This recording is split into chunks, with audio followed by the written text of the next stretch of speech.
And a good Monday morning to you. Severe weather impacting millions across the country. That threat beginning a major week of holiday travel. It is May 18th. This is Today. Wow. Gravity, Iowa here. Tornado in progress. Tornado outbreak. Reports of more than 24 twisters from Minnesota all the way to Florida. Nearly 50 million at risk for the next round of severe storms today, while much of the East Coast braces for potential record high temperatures reaching well into the 90s this week. Al's got your full forecast. Commuter chaos. The nation's busiest passenger rail service brought to a halt by its first strike in more than 30 years. What do we want? What do we want? This morning, hundreds of thousands of New Yorkers who rely on the LIRR struggling to get to work with the Memorial Day rush fast approaching. We'll have the very latest, including where the negotiations now stand. Primary push. President Trump focusing on a big week of elections across the country. Key races set to test his power over Republican voters. There's no room in this party to destroy his agenda. And the eye on November's key midterms. We're live at the White House. Moment of impact. Dramatic video of a frightening air show accident in Idaho. 2 Navy jets colliding. The crews able to eject in the nick of time, parachuting to safety seconds before those planes explode on the ground. This morning, their remarkable survival and the search for answers now underway. Those stories plus Ready, Set, Travel. The busy summer vacation season getting underway with sky-high gas prices and airfares now reshaping the plans of millions. You have to plan your excursions now, like in advance. Straight ahead, your getaway guide and our exclusive one-on-one with the CEO of Delta Airlines will join us live in studio. And choosing Ella. I don't know why you latched onto this song, but thank you for doing it. Ella Langley wins big at the ACM Awards, including Song and Female Artist of the Year, as the stars of country music take over Las Vegas for their biggest night. You got to know when to hold 'em, know when to fold 'em. We've got all the highlights today, Monday, May 18th, 2026. From NBC News, this is Today with Savannah Guthrie and Greg Melvin from Studio 1A in Rockefeller Plaza. And good morning, everybody. Welcome to Today, Monday morning, 7 a.m. on the West Coast. And we will start with a look at what's on everyone's mind this morning already, travel and weather as we head toward Memorial Day weekend and the unofficial start of summer. Yeah, take a look. This was the scene in Nebraska over the weekend. A massive tornado tearing across the state. Part of a system still impacting the plains and the Midwest today, with nearly 50 million back on alert. Meanwhile, the big story there out west, red flag warnings for some extreme fire conditions, life-threatening in some areas, in fact. Yeah, here in the Northeast, it's high temps and high frustrations for commuters in New York. That's part of the travel story we're covering this morning. Here's a look at Queens. Service for the Long Island Railroad suspended amid that historic strike. And for those keeping an eye on gas prices, the story pretty much the same. The national average for a gallon of gas hovering around $4.50 a gallon. We've got it all covered for you this morning. We're going to start with NBC's Sam Brock and those severe storms overnight. Sam, good morning. Yeah, Savannah, Craig, good morning. A nerve-wracking night for so many folks living in the Midwest. You had that vicious tornado in Howard County, Nebraska, that came with warnings, guys, to cover immediately and flattened homes. There have already been more than 230 reports of severe weather, with nearly 50 million people from Texas to Michigan now facing fresh warnings of severe weather again today. Oh my gosh, dude. This morning, volatile and terrifying spring weather coast to coast, with storms ripping through the Midwest overnight and dramatic tornadoes touching down yesterday in central Nebraska. Large tornado. Wow. Oh my God. The severe weather slamming communities across America's heartland. Entire houses are gone. Power lines are down. Where Howard County officials confirmed 2 homes near St. Labori suffered heavy damage from a violent tornado, with more devastation seen through these stunning aerials in nearby St. Paul. Torn rooftops, scattered debris, and shells of homes remaining. With more than 230 reports of severe weather and 25 reported tornadoes Sunday alone. All right, that's our sirens, guys. Oh, here we go. Stretching into South Dakota and even Iowa. There it is. Stunning, even to storm chasers. Wow. Gravity, Iowa here. Tornado in progress. As the scope of the severe conditions came in many forms. Colorado battling wildfires in one corner of the state, while outside Denver, frigid temperatures and a deluge of hail. At the same time, the Northeast corridor cooking with high 80 and 90-degree temperatures, creating a toasty Brooklyn half marathon with several cities now poised to break records. And while we will certainly be watching for those highs, parts of New Jersey, Pennsylvania, and D.C. could be looking at the mid-90s by Tuesday. The biggest story is the risk of severe weather round 2. Cities from Omaha to Chicago to Detroit are part of a huge stretch impacted in the coming hours. Craig, Savannah, back to you. Sam, thank you for leading us off there. All right, lots of eyes on the skies. Mr. Roker, good morning to you, sir. There's a lot of yellow, a lot of red on that map. That's right. We've been watching it. Good morning, everybody. Omaha just had another heavy line of thunderstorms move through down to Kansas City right now. Probably going to be some airport delays. We've got snow back through the Rockies, but right now, all eyes on the midsection of the country as these strong storms fire up. So for today, we've got a rain and flood risk for the south central Missouri. Intense storms will refire into the evening hours. And in fact, you see this enhanced risk. Well, we've got an area right now in central Kansas for EF3 tornadoes for Wichita, Topeka, Concordia. But we've got from Des Moines all the way down to Elk City the risk of severe thunderstorms and tornadoes as well. Tomorrow, that cold front starts to move to the east, stretching from Detroit all the way down to the north of Houston. This is a large area stretching from Burlington, Vermont, all the way down to Del Rio, Texas. Wind gusts of 60 miles per hour. The good news is the tornado risk low, but the flash flood risk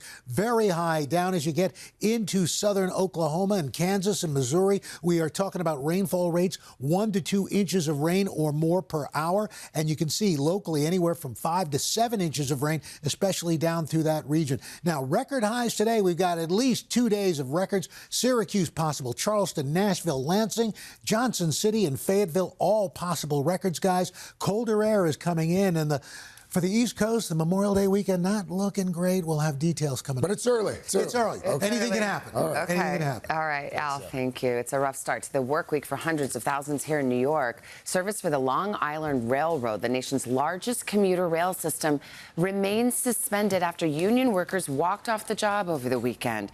This marks their first strike in more than 3 decades.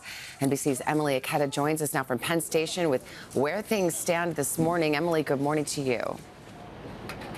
Hey there, Savannah. Good morning to you. This commuter hub is typically swarmed with people at this time of day, but instead you're seeing passersby and some Long Island Railroad workers preparing to hit the picket line, as we've seen some do so already this morning across the city, their first strike in more than 3 decades. Now city officials are urging the hundreds of thousands of people that typically rely on this rail system to work from home if possible until an agreement is reached.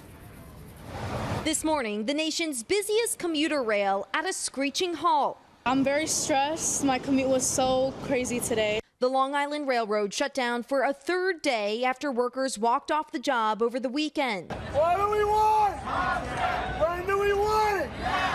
3,500 workers joining the picket lines as contract talks with the Metropolitan Transportation Authority collapsed. The strike creating a travel nightmare at the start of the work week. I'm up over an hour earlier than I usually am to get to work, so it's going to be a long day.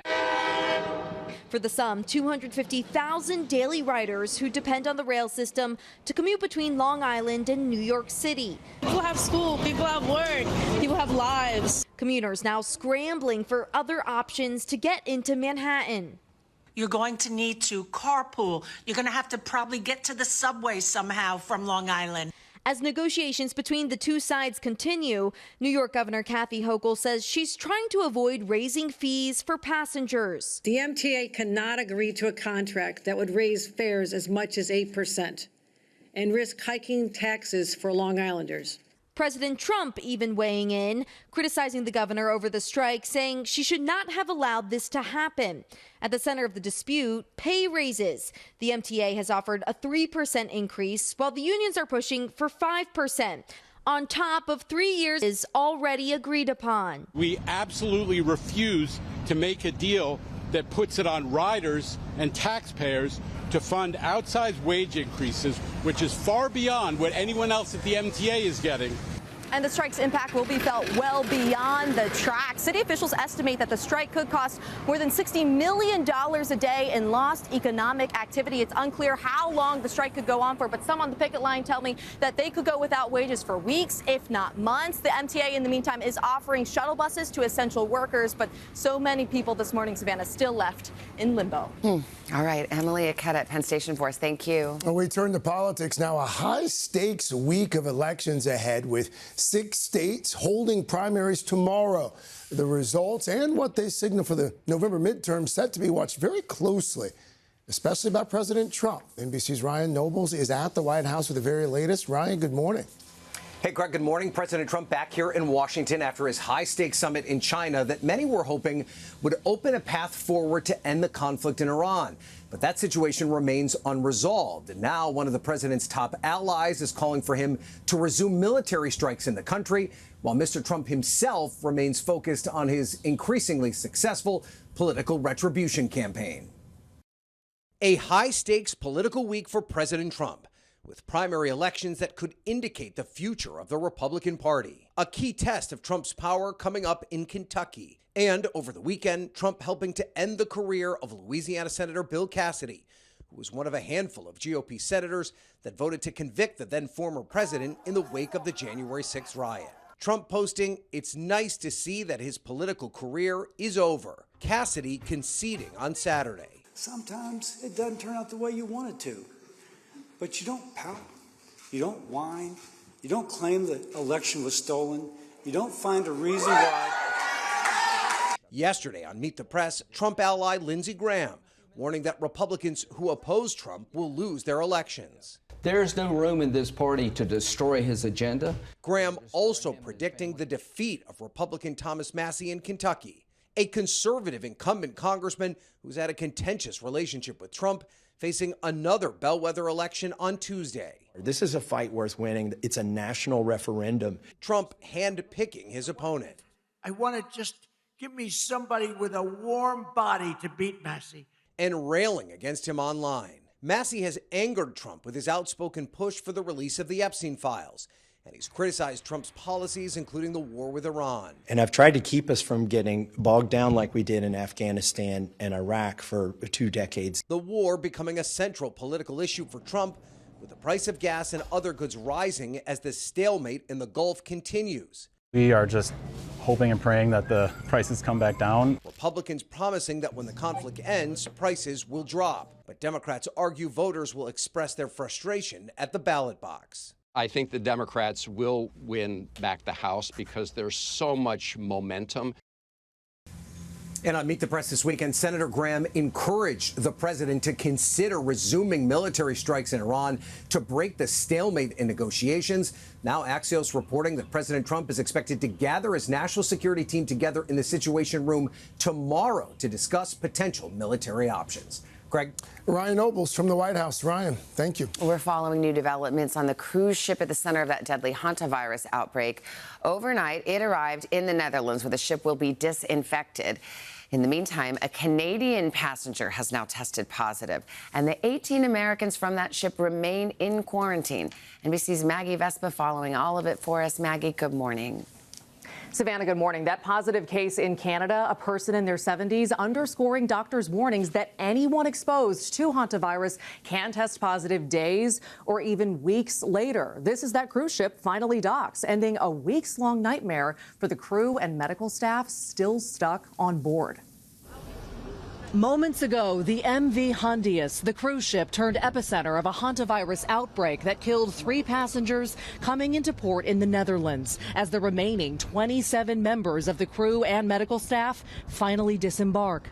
While Dutch health officials say they're not symptomatic, they are expected to quarantine for the virus's full 6-week incubation period, receiving regular temperature and symptom checks. It comes as the global case count rises to 11 once again, with health officials in Canada announcing one of the 4 passengers isolating there has tested positive. Clearly, this is not what we hoped for, but it is what we planned for. They say the passenger in their 70s began reporting a fever and headaches days ago. The symptoms remain mild at this point, and they are still in hospital, in isolation. Officials add they were on the ship with a partner who's testing negative, but also isolating in a hospital. Back in the U.S., 18 American passengers marking 1 full week in quarantine, all of them now being monitored in the National Quarantine Unit at the University of Nebraska Medical Center. This after health officials said the couple initially taken to Atlanta were cleared to be transferred to the Omaha facility on Friday. Good morning. It is day 7. Among them, Jake Rosemarin on social media sharing a play-by-play of life in isolation. 35 more days and I'm gonna get through it. Officials now say all 18 Americans are testing negative for hantavirus as the CDC monitors 41 people across at least 16 states. And back to that cruise ship. The owner, Oceanwide Expeditions, says they've hired a specialized group to thoroughly sanitize it. And after that, a company spokesperson says it will be returned to service, with bookings already appearing to be available for expeditions to Antarctica starting in November. Savannah. All right, Maggie, thank you very much. All right, lots more to get to here on a Monday, including this terrifying incident at an air show in Idaho yesterday. Take a look here. 2 Navy jets colliding mid-air. Amazingly, all 4 crew members survived by ejecting just in the nick of time. NBC's Morgan Chesky following this one for us. Morgan, good morning. Correct. Good morning. And to see this impact on camera, the fact that not only everyone survived but walked away from this is nothing short of a miracle here. And this morning, that incident is under investigation. Those who witnessed it telling us they thought it was all part of the show until that explosion proved otherwise. This morning, the magic of aerial acrobatics turning into an absolute nightmare. 2 Navy jets colliding midair at an Idaho air show, leaving onlookers stunned. The plane crashed. The 2 aircraft, a variant of the F-18 known as the Growler, appear to make contact, then spin in tandem before a terrifying free fall. Parachutes opening and each crew member ejecting before the 2 jets explode in a smoky fireball. Authorities confirming all 4 Navy pilots survived. The Navy writing in a statement that the pilots are, quote, being evaluated by medical personnel. Ruben Villalpando was at the air show watching with his family. I just saw the big ball of fire come up from the ground and then just the smoke. He says in the aftermath, it was eerily silent. When you realized what exactly happened, what are you thinking? The first thing is are the pilots okay? They were supposed to have a pyro show there today too, and so I didn't know if that was part of the pyro show or not, but then I realized, I was like, no, both the planes went down. Officials locked down the Mountain Home Air Force Base immediately, canceling the show and reassuring everyone that each crew member survived. Stay where you are at this time. Again, I repeat, there have been 4 good parachutes that were seen. Videos later appear to show the group landing back on the ground. Even in slow motion, it's still unclear what caused the military jets to catch each other, then lose control. You see the collision, and then to know that everyone here survived.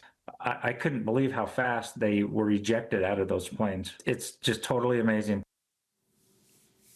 Such an incredibly close call there. And this year's Gunfighter Skies event was the first at the base since 2018 when a hang glider pilot died in a crash during an air show performance. The Navy, meanwhile, promising to investigate. Craig. All right, Morgan Chesky for us. Morgan, thank you. Really is amazing that all 4 of them managed to to survive The that. fact that those pilots make that split-second decision is just incredible. I'm glad they're okay. Let's get back to the weather, and I see you're in the Mountain West. Yeah, that's right, and we've got some snow to talk about. Hard to believe we're talking mid-May and we got snow, but there are right now winter storm warnings, winter weather advisories for much of Wyoming and parts of northern Colorado, and even some places in Utah. We're generally looking at about anywhere from 3 to 12 inches of snow between Casper, Rock Springs, Laramie, Wyoming, and just to the west of Denver. We're going to get to your local forecast coming up in the next 30 seconds. I'm a raindrop running down a cracked windshield. I can't sit still. I ain't caught my breath since I took my... Oh, we're back. 7:30 with Lainey Wilson there, showing off some moves and showing off that music last night as well. Last night's ACM Awards out in Vegas. Carson's here.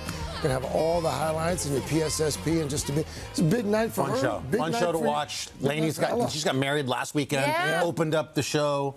It's ladies' night. Ella Langley. 7 for 7. We'll have all the highlights coming up. It was a lot of fun.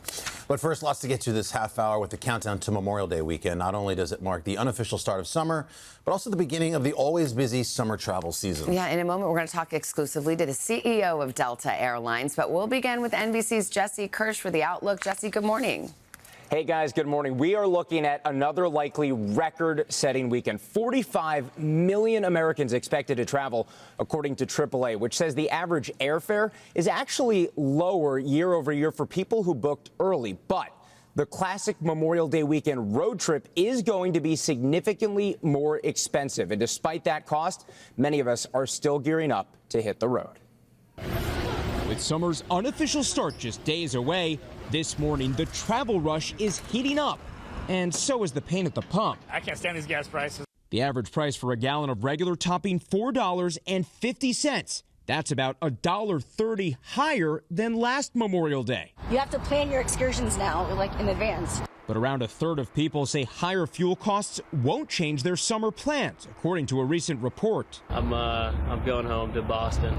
Gas prices are at their highest point since summer 2022, a result of the Iran war and the ongoing closure of the Strait of Hormuz. There is a material amount of oil that just can't get to market, and that is driving up prices everywhere. Experts say that shutdown and the switch to a more expensive summer blend of gasoline mean prices will stay elevated. I would expect us all to be paying upwards of $5 a gallon here in these first weeks of summer. The nation's largest airlines also feeling the pinch, with jet fuel costs nearly doubling in recent months. Those costs especially tough for budget airlines, which operate on slimmer margins. Why are flights so expensive? Still, more than 3.5 million people are expected to fly this holiday weekend. It's now 3 times more expensive to fly to Miami from San Francisco. Even as domestic fares are up 15% year over year. The top destinations this weekend, according to Going, Seattle, New York City, Newark, San Francisco, and Los Angeles. And experts say if you haven't booked and want to get away, there may still be last-minute options, especially in cities with multiple airports. There may be deals with a little bit of flexibility on where you're flying out of, as well as where you're flying into. But the overwhelming majority of Americans getting away this weekend are expected to hit the road. AAA says your best times to start that road trip are on Thursday after 9 p.m. or on both Friday and Saturday before 11 a.m. And on Monday, when you got to get home, ideally, AAA says hit the road before 10 a.m. And if that weather forecast keeps looking iffy for a lot of us, maybe it will not hurt so bad to start that road trip early. But, guys, no one ever wants the long weekend to wrap up, do they? No, we don't. We don't, Jesse. Thank you. And that brings us to Delta Airlines CEO Ed Bastian. Good morning to you. Sign of the summer that you're here. Let's talk about ticket prices. They're up 30% since the start of the year. How would you characterize the Iran war's impact on what people are paying for airfares at Delta? Well, first, great to be with you guys, and it's great to have summer arriving already. Ticket prices are being certainly influenced by fuel prices. Our jet fuel prices have doubled just within the last 60 days. And fuel is our single biggest cost that we incur, second only to the cost of our people. So I'd say at Delta, the overall costs are up probably in the 10 to 15% range. At any point in time, there's different snapshots. We are absorbing probably 50% of the cost on our own, and probably about 50% will go into pricing. A lot of people wonder, they see the oil prices go up. They understand why you have to pass on the high prices. Will you lower prices once, hopefully, oil prices drop? There's no question, as oil prices come down, we're a very competitive industry. Yeah. And we will all make certain that we're keeping our customers by our side. So, yes, I think you'll see, and over time that happens, because we've had $100 oil prices in the past. This is not the first time. And we've seen prices, fluctuate based on that input cost, because we don't have a lot of control of it. Delta, we're a little different. We own our own refinery outside of Philadelphia, and that's helped us absorb also some of the cost. Ed, ticket prices are up because oil prices are up. Inflation in this country, highest it's been in about 3 years. You've got a very unique vantage point as the CEO of one of America's biggest companies. You've been doing it now for about more than a decade. What are you seeing right now in terms of the macro economy? Are you seeing any early warning signs about where we may be headed? The larger economy is doing reasonably well. Okay. And everyone always asks me, what's the health of the consumer? And we don't have just one consumer in our economy. We have several consumers. It really depends on where you sit in the economy. The higher end consumer is doing exceptionally well, and whether it's Europe, going out to a fancy dinner or taking in a show, that economy is really, really strong. On the lower end of the curve, clearly, people are struggling at some points. And at Delta, we cater to all folks, skewed towards the higher end, but we have ticket pricing for every category of consumer. Ed, the Daily family wants to thank you in advance. We're flying Delta this weekend for your strategic partnership with Shake Shack. That's from my kids to you, so thank you for that. We saw Spirit go down a couple weeks ago. I just wanted to ask you, do you think just the days of cheap flights in general are behind us? Well, it's tough. You mentioned inflation. You mentioned fuel prices. It's really hard to run a low-cost product when all of the costs around you are going up. Spirit hadn't made money in years. And that's just not a business proposition that can sustain itself. And as a result of that, the brand dissipated. And I think there's going to be continued pressure on the lower ends. What do you say to folks who, there are people who feel like, look, now they're getting me everywhere, whether I have to pay extra if my seat reclines. Not literally, but to send your bag costs more money now. The prices are coming in every direction. Yeah. What's your answer to the consumer who's kind of sick of being nickel and dimed? And I agree with that. And I think what you'll see is the lower end airlines, in terms of prices, that's how they get their prices met, is by adding on a lot of add-on costs. At Delta, we try to include as much of it bundled into the overall cost of the product. So the higher-end consumer, understands the value being received, and we don't try to nickel and dime. They have the American Express credit card. They have different elements in which they manage the travel experience with. Ed, as you know, my friend Al Roker absolutely loves Delta, and one of the major reasons he loves Delta, the Biscoff cookies. Yeah. Mm-hmm. You guys have decided to cut Biscoff, the food and beverage for your shorter flights under 350 miles. Is that right? For the 350 miles and under, right, we've limited the snack offerings, primarily because we weren't able to get them done in time. They were between turbulence in the sky and only about half. But what we did is we added more service offerings to those slightly above it. We don't have many flights in the 350-mile range. Okay. Do you have any stale Biscoffs you left over? I always bring Al. Yeah, good. Good. Thank you. Travel with the sleeve. Yeah, good. Thanks, Ed. Appreciate your time. Delta CEO Ed Bastian, thank you very much. Thank you. Still had another business leader in the spotlight this morning. Jenna caught up with the CEO of Barnes & Noble to talk about the chain's surprising comeback, the secrets behind that comeback, and what the chain is doing to nurture the next generation of readers. But first, icons of the sports world, Hollywood legends, the always joyful Hoda, the class of 2026, has hit the jackpot when it comes to commencement speakers. Kaylee Hartung will share some pearls of wisdom that we can all benefit from right after this.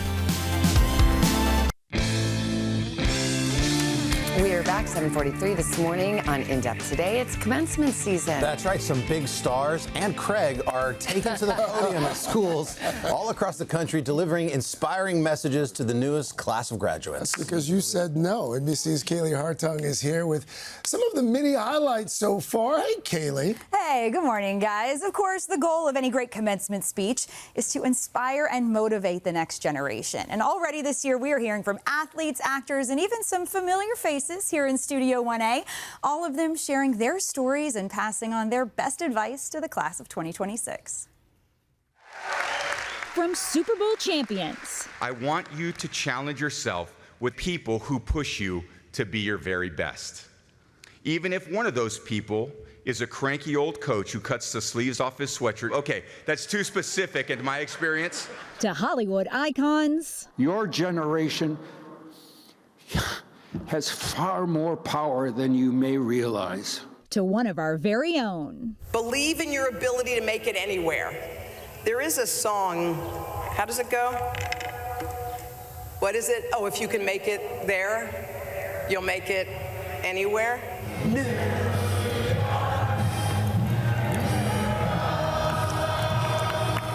The biggest stars speaking directly to the newest class of graduates as they embark on their next chapter.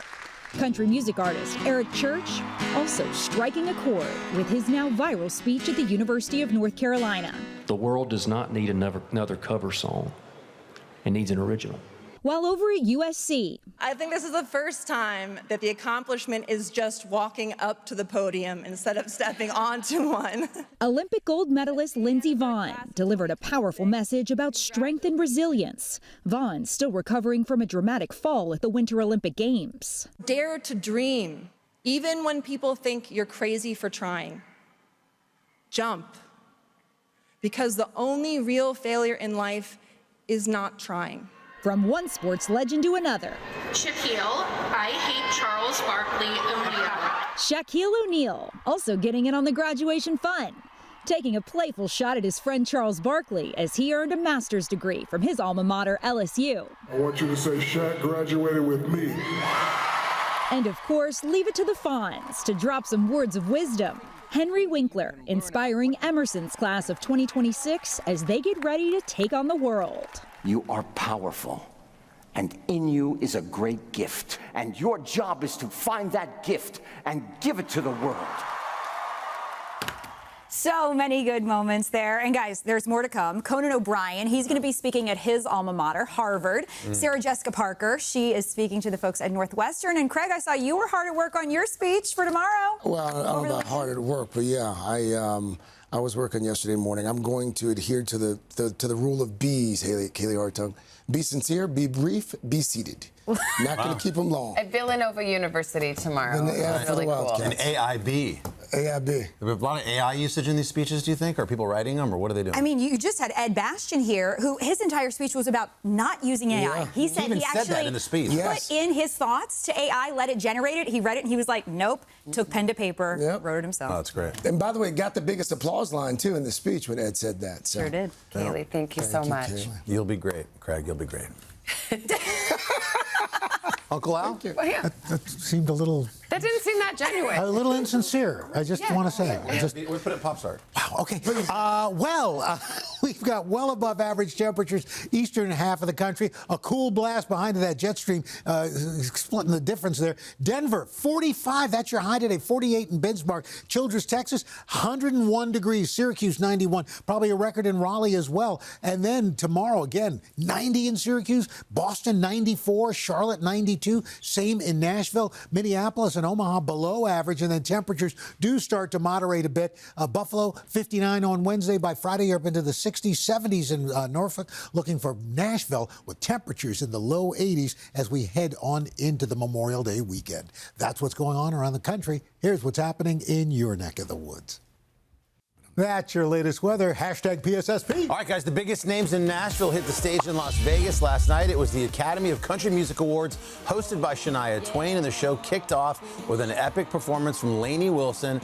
But it was a milestone night for Ella Langley, who became the first person to take home 7 statues in one night. She went 7 for 7 in her categories. Plus, Ella wowed the audience with a stripped-down performance of her hit, Be Her. I don't mean to sound jealous, but what could I do? 'Cause I just wanna be her so bad, it hurts so bad, it hurts so. I just wanna be her, I just wanna be her. Later, Ella won Female Artist of the Year, thanking the fellow women in her category for supporting and lifting her up.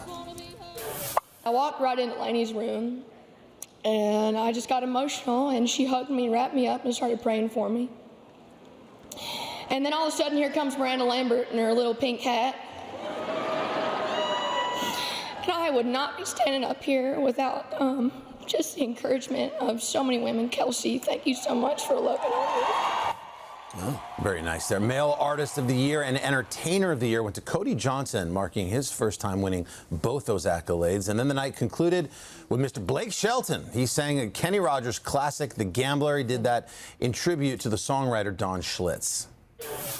You got to know when to hold 'em, know when to fold 'em, know when to walk away, know when to run. You never count your money when you're sitting at the table. There'll be time enough to count when the dealing's done. The real ones loved that. They cut away to Stapleton was into it, singing it. And it was in Las Vegas. Very fitting. All Very right. good show. That was a good taster. We'll look forward to the rest of Pop Star. And Jenna is here along with her Bob and her Boost. Both the Bob and the Boost. Guys, wait until you see what Pope Leo just did that might kickstart one of our favorite trends all over again. That and more right after this. Coming up, Nate Bargatze and Mandy Moore stopping by. We're going to get a sneak peek at their new family fun movie, The Breadwinner, after local news. It's 8 o'clock on Today. Coming up, bracing for more. Nearly 50 million on alert this morning after severe storms sweep across the Midwest. Our houses are gone. Our lights are down. While the East Coast gets its first taste of summer with potential record highs today. Al's got the full forecast. Then, comeback story. Jenna sits down with the CEO of Barnes & Noble for a look at how the retail giant is preparing for its next chapter. We literally said to each of the stores, take all the books off the shelves, reorganize your furniture, change where the bookshelves are, and then put it all back together again and see if you've got a better store. Their exclusive one-on-one just ahead. All that plus Mandy Moore and Nate Bargatze live in Studio 1A. Dad, the door is locked. There's a window in the back. We'll crawl through that. Country star Jennifer Nettles performs a song from her new musical.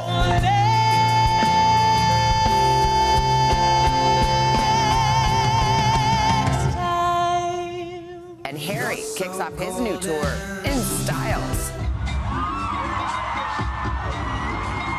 It's all coming up today, Monday, May 18th, 2026.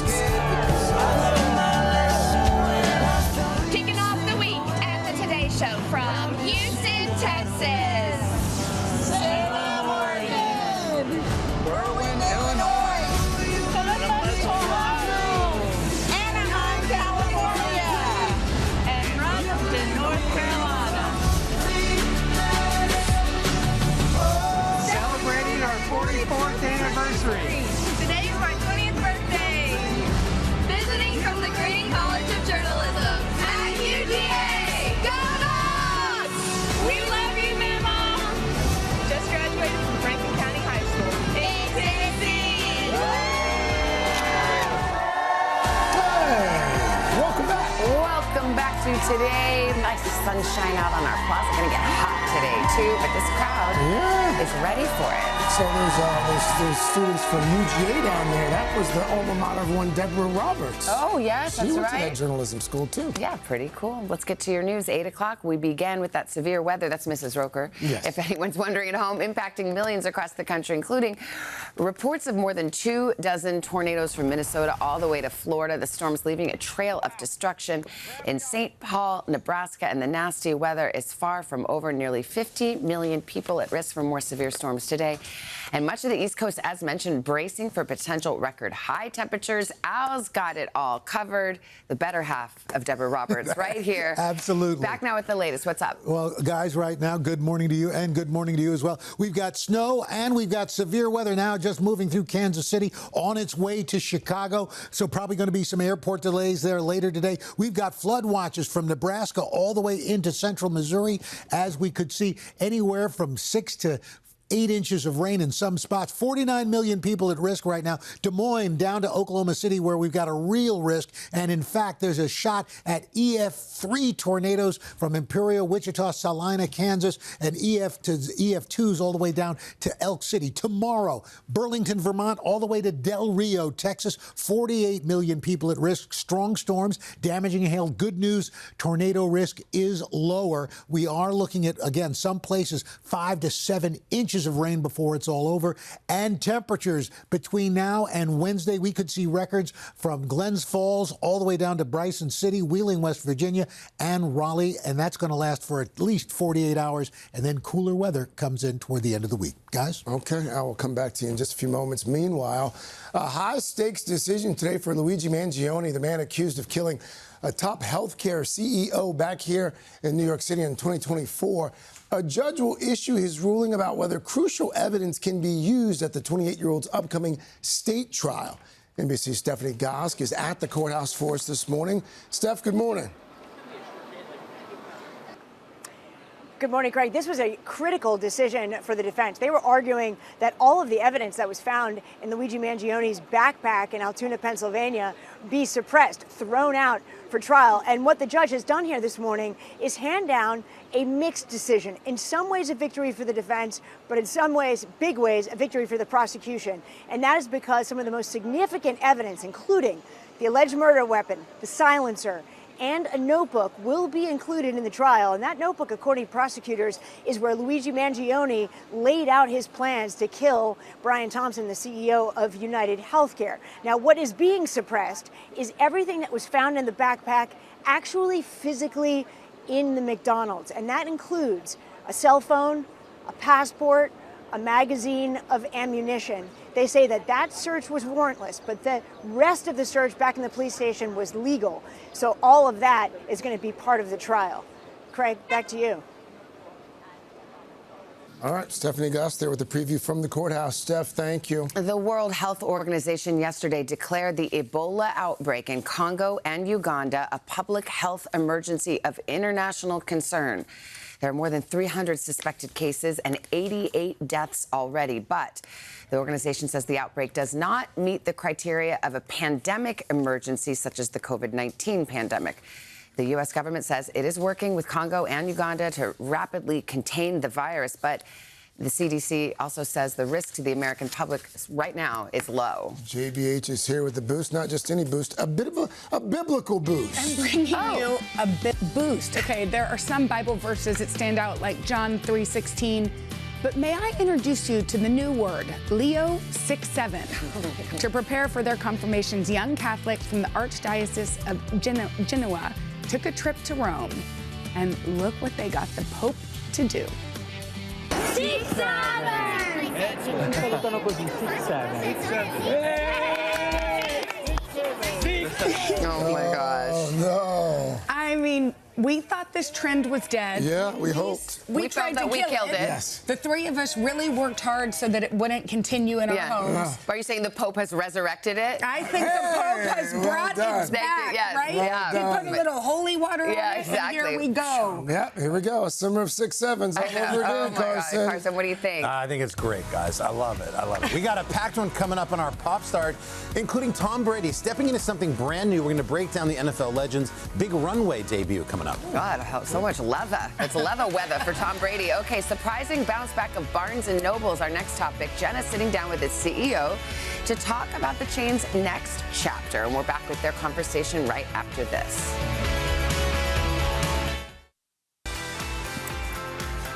We are back with our new series, Business in America, our NBC News-wide series, putting the leaders of the country's top companies in the spotlight. And Jenny, you spent the day with the CEO of Barnes & Noble for a Reader Girl. That must have been super exciting. I loved it. Okay, for decades, Barnes & Noble was the undisputed king of the American bookstore. But as online shopping took over, the company took a big hit. Lately, something unexpected. Barnes & Noble isn't just surviving, it's thriving once again under the leadership of James Daunt, a veteran indie bookseller who believes a bookstore should feel less like a warehouse and more like a community sanctuary. This is the next chapter of Barnes & Noble. A symphony of rustling pages, story time. Great job, crew. And shelf discovery. CEO James Daunt, a British indie bookseller by trade, took the reins 7 years ago and is credited with saving the company from collapse after years of straight losses. If you could title Barnes & Noble as a book, what would that have been in 2019? I'm afraid we would be one of those books about self-esteem. The first Barnes & Noble opened in 1917 right here in New York City and rapidly grew into the nation's largest bookstore chain, becoming a superstore in the 90s and earning a bit of a reputation as a big box supervillain, famously inspiring the movie You've Got Mail. You've deluded yourself into thinking that you're some sort of benefactor bringing books to the masses. At the height of its success, Barnes & Noble was a $2.2 billion business, operating nearly 1,000 stores nationwide. But it struggled to stay competitive in an increasingly online world, and it was sold for just $683 million in 2019. Part of what you had to do was to get people to want to come back in to Barnes & Noble. Tell me how you've done that. In bookstores, you get a different way of engaging with books, and they're really rooted in their communities and in a very visceral way. We've got really fantastic teams, tenured teams, people who vocationally believe in bookselling, and it's giving them the tools and the responsibilities to get on and make their stores better. When the pandemic forced stores to close, Daunt saw a rare opportunity. We literally said to each of the stores, take all the books off the shelves, reorganize your furniture, change where the bookshelves are, and then put it all back together again and see if you've got a better store. His first move, scrap the standard layout and let each store curate books based on the communities they serve. The core of your philosophy really is that each store should have its own personality. How is this store slightly different than a store maybe in Texas, where I'm from? But we're on the Upper West Side, so we're in New York City, so quintessential New York author, Dorothy Parker. Yes. Nice additions. Now, I don't think you would expect to see this in Texas. Barnes & Noble opened 61 new stores in 2024, 67 in 2025, and plan to open 60 more this year. Growth fueled in part by a new community of readers online. I have no self-control in a Barnes & Noble, guys. What do you think about Book Talk? I love Book Talk, obviously, because it's bringing kids into our stores. Kids always find books, they always find trends. But what Book Talk's done is made it quicker and faster and more fun. The next digital wave on the horizon, AI. You have said that if the rise of AI books becomes a thing, you would be willing to sell them within your stores. Yes, I have actually no problem selling any book as long as it doesn't masquerade or pretend to be into something that it isn't. So as long as an AI-written book says it's an AI-written book, then we will stock them. Technology may change the way stories are told, but Daunt still believes that the true power of books is in the human connections they create. Do you still, as a lover of books and a reader, believe that people need books? I think we are in a fairly difficult political moment, social moment, and I think one of the vocational essences of being a bookseller is that you sit within your communities as a place of acceptance and tolerance and kindness. The book and the creativity of authors and the effective cultural sort of dynamism that goes alongside books will remain, and bookstores will be part of that. You know, he believes, like I do, and a lot of librarians and readers, that we need books for conversation, for empathy. To make movies. Right. to make movies. I was just thinking, for you, this is like, could you interview the Blockbuster CEO next for movies? Yeah. Well, that's good for Carson, but I'm afraid Blockbuster is no longer.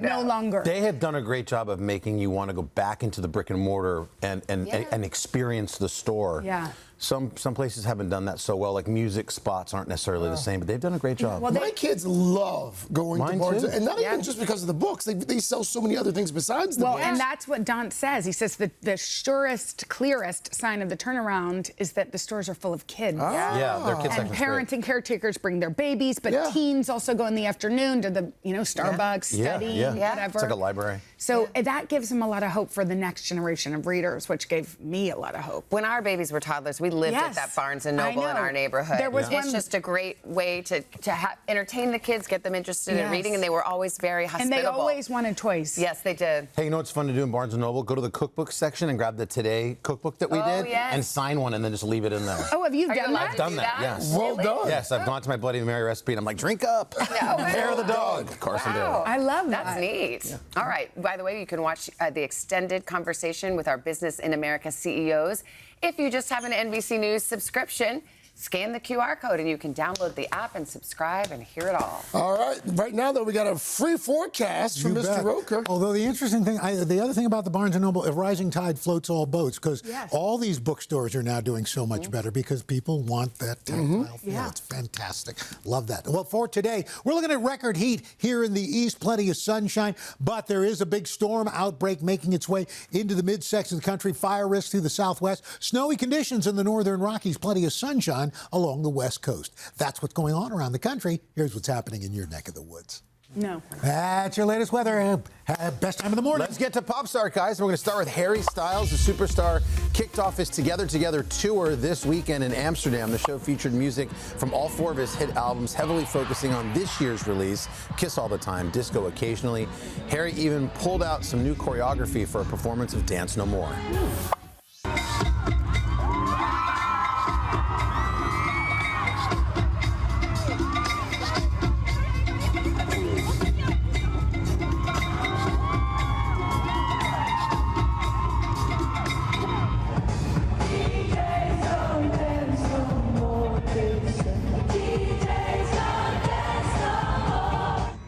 Dance moves. That's good stuff right there. We could do that. We think we could do it. That's got Halloween written all over it right there. Harry's got 8 more shows in Amsterdam before the tour continues around the world later this summer. Next up, Drake. On Friday, the rapper broke the internet when he dropped not 1 but 3 brand new albums overnight. In case you missed it, here's one of the clean tracks we can play for you off Iceman. Mind on my money, I'm racking my brain. Go to the hotel right after your game. Come to your show and get back on the plane. But don't stick around in the 6. Don't stick around in the 6.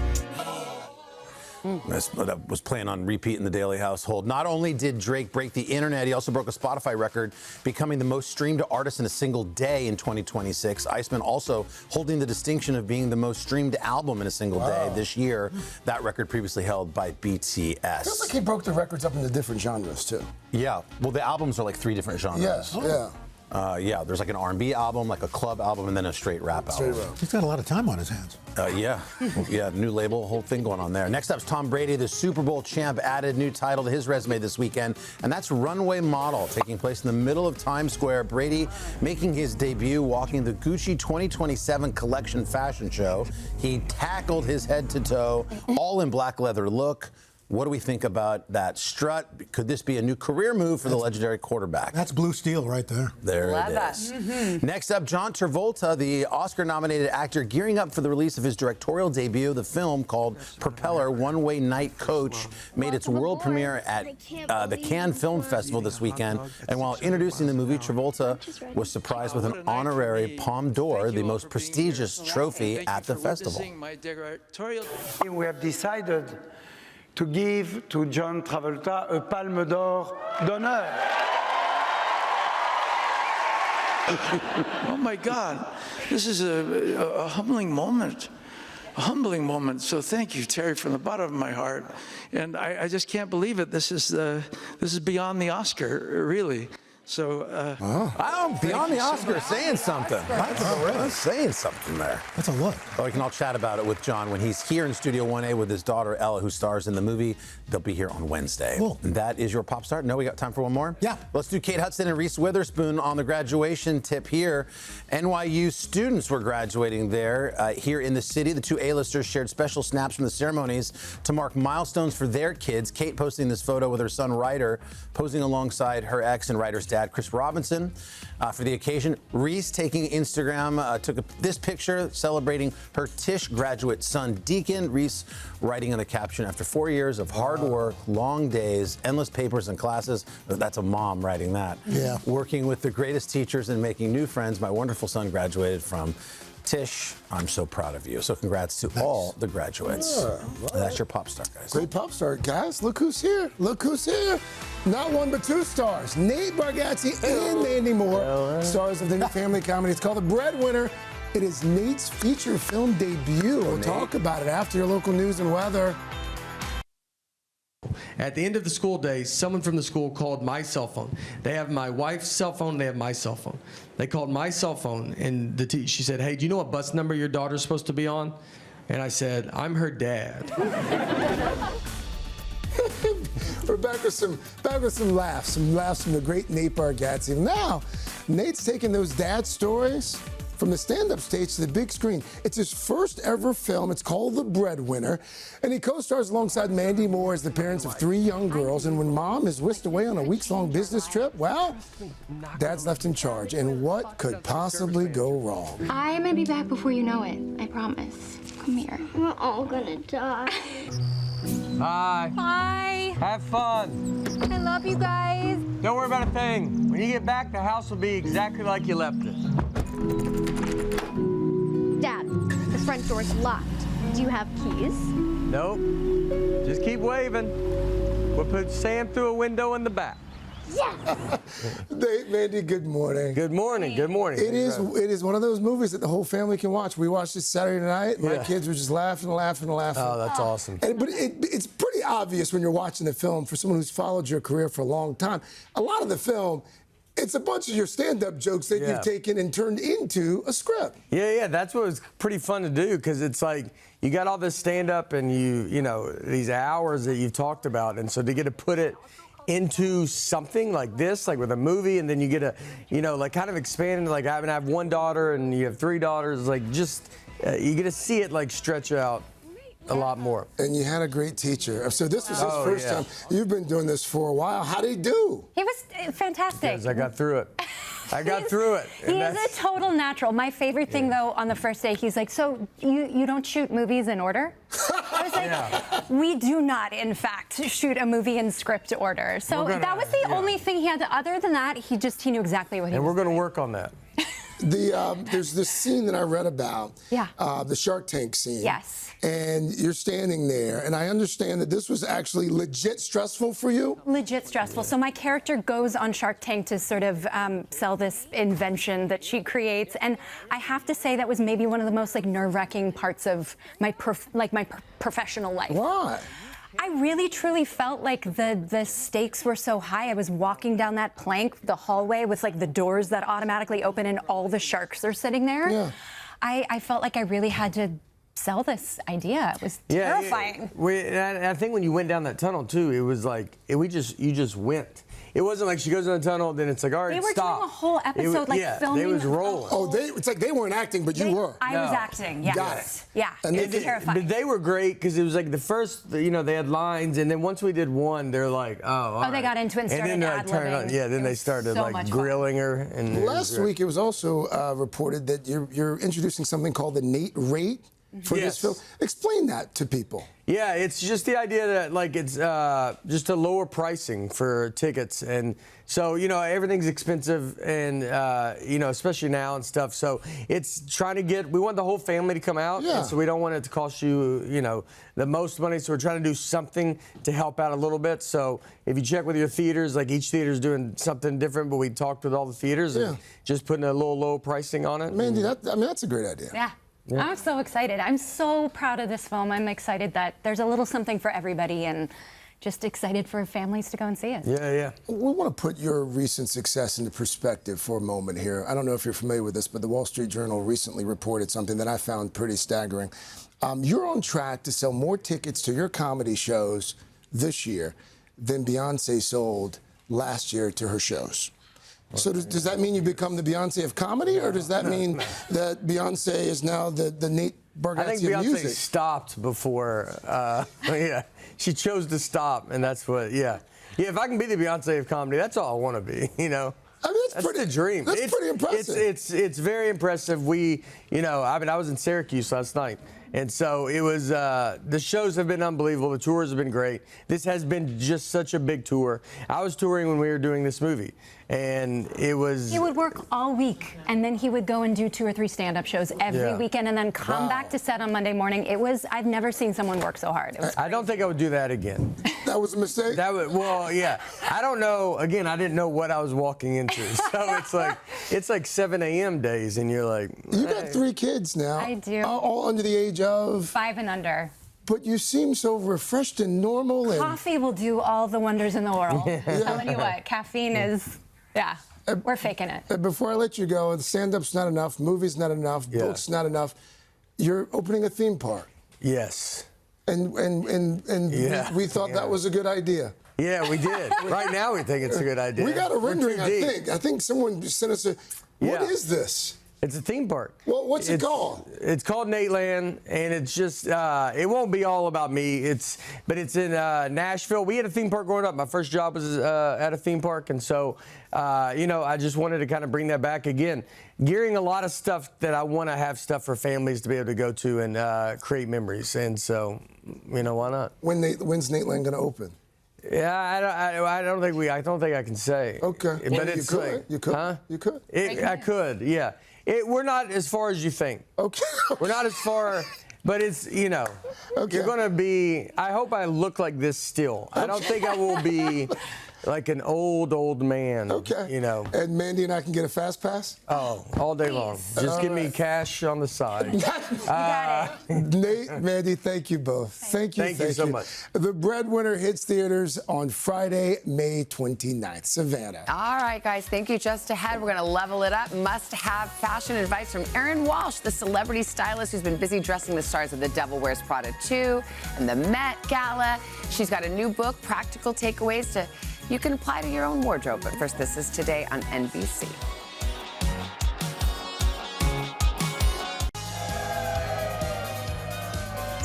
We are back, 8:44, with Erin Walsh, one of Hollywood's most in-demand stylists. She's the creative force behind the looks of stars like Selena Gomez, Mindy Kaling, and Anne Hathaway, which means, of course, she has been hard at work with the Devil Wears Prada 2 press tour. Oh, and a little something called the Met Gala. And now Erin is putting her style philosophy into a new book.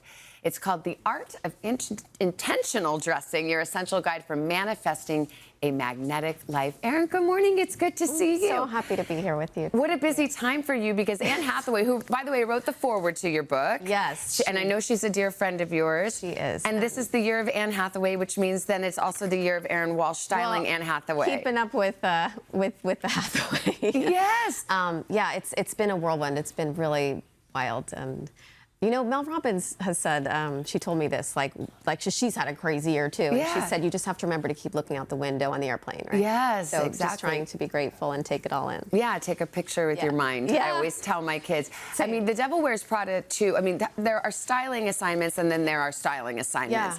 Yeah. How did you kind of put all of that together? I mean, like so much prep work goes into it, but then I always find, and this is why I wanted to make a book in the first place, so much of like the magic, the secret sauce comes in the exchange and the collaboration and like the give and take. So I just try to listen and be present and like flex as needed.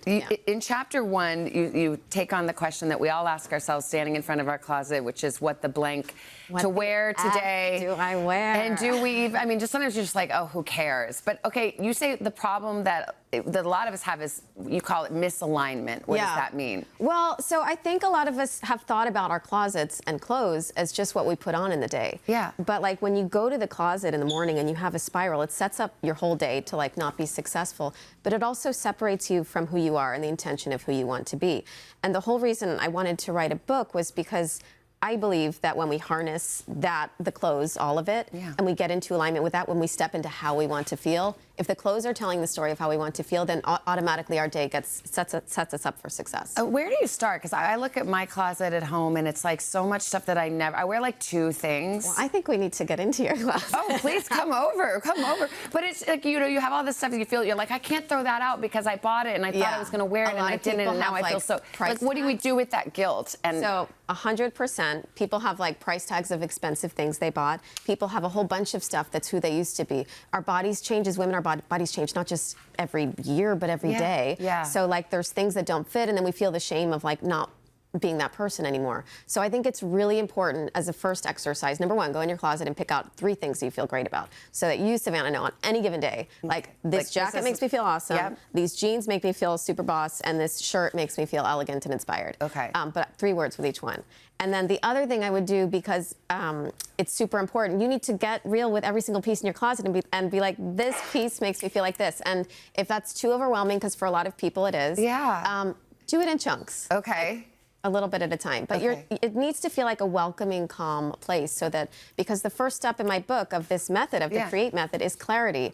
Yeah. Who do you want to be? How do you want to feel? I know, you got to get real with yourself. I told you I follow you on Instagram. I'm shocked. I like to see, I love how you style and all your clients. It's just a fun, if you're into fashion, and I like to look at what you post. So I'm going to put you to work, because I always wonder, like, why do these celebrities look so much better than the rest of us? And it's because they have Aaron Walsh. So, like, let's just take, like, you had a button-down shirt, like we all have, and jeans. If you wanted to, like, zhuzh it up like a stylist and be more adventurous or sexy, like, what would you do? Well, number 1, always you start in the morning with, how am I feeling, 3 words? How do I want to feel, 3 words? Okay. With something classic like this, because pretty much everyone does have a white shirt and button down. If we wanted to feel, say, bold, adventurous, and sexy, you might want to like up the ante a bit with accessories, right? Okay. I find for bold, like a bold sunglasses is always great. Belt accents, I think, like really just make you feel held and supported. In general, I'm obviously very big on shoes. I know, I love the shoe. It's like, the accessories help you compose the story so that overall you step into that feeling. Because even today, when you're coming here to do your job and serve all the people that you're serving, you want to embody a feeling to be that person. Because all of us don't wake up feeling like, I don't know, do you wake up feeling like perfect? I don't. Spoiler alert, I do not. Exactly. Erin, thank you so much. It's a beautiful book. Fun to have you here. Thank you so much. Thank you. The Art of Intentional Dressing. Got it this time. It's out now. You can find out more about it on our website, today.com/books. Carson, over to you. All right, guys, coming up next, we got the multi-talented Jennifer Nettles and band. You've been working on this new musical here for so long, and finally the time has come to share it with the world. We're going to hear all about it and get a little sneak peek, but first, this is Today on NBC. Hey, thanks for watching. And don't forget, you can catch the Today Show every morning on NBC, or take Today when you're on the go. Just follow the Today podcast on Apple Podcasts, Spotify, or wherever you listen.